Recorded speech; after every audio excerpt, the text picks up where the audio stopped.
48 কোটি টাকার নতুন প্রকল্প নিয়ে প্রবাসীদের ভোটাধিকার নিশ্চিত করবে নির্বাচন কমিশন। জনপ্রতি 700 টাকা খরচ করে 1 মাস আগে এসব ব্যালট পৌঁছাবে প্রবাসীদের হাতে। রাজধানীর আগারগাঁয়ে নির্বাচন কমিশন ভবনে ইসির বৈঠক শেষে এসব তথ্য জানান কমিশনার অবসরপ্রাপ্ত ব্রিগেডিয়ার জেনারেল আবুল ফজল। হাসান মাহমুদের রিপোর্ট।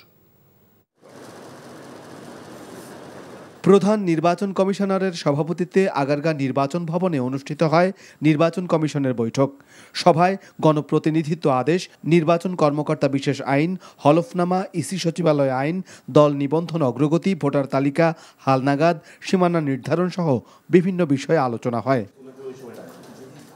বৈঠক শেষে সংবাদ সম্মেলনে নির্বাচন কমিশনার জানান, ত্রয়োদশ সংসদ নির্বাচনে প্রবাসীদের অনলাইনে নিবন্ধন করে পোস্টাল ব্যালটে ভোট নেয়ার সিদ্ধান্ত নিয়েছে কমিশন। অনলাইন নিবন্ধনের জন্য একটি প্রকল্প নেয়ার কথাও জানান তিনি।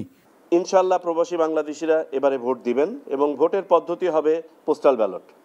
আমাদের পোস্টাল ব্যালটেও কিন্তু কিছু চ্যালেঞ্জ আছে, সম্ভাব্য ওয়েস্টেজ রেট। ব্যালট পাঠালাম কিন্তু সেই ব্যালট ভোট হয়ে ফেরত আসলো না, আর কিছু ফেরত আসলো সময় অতিবাহিত হয়ে যাওয়ার পরে, তার মানে এটা আর কাউন্ট হলো না।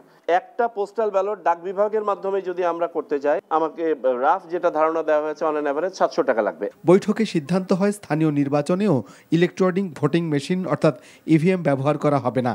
পৃথক কমিটি গঠনের মাধ্যমে ইভিএম এর বিষয়টি নিষ্পত্তি করা হবে বলে জানান নির্বাচন কমিশনার। আর আমরা যে 44,66,000 ভোটারের কথা বলছি, এরা কিন্তু গত জানুয়ারির 1 তারিখে ভোটার ছিলেন।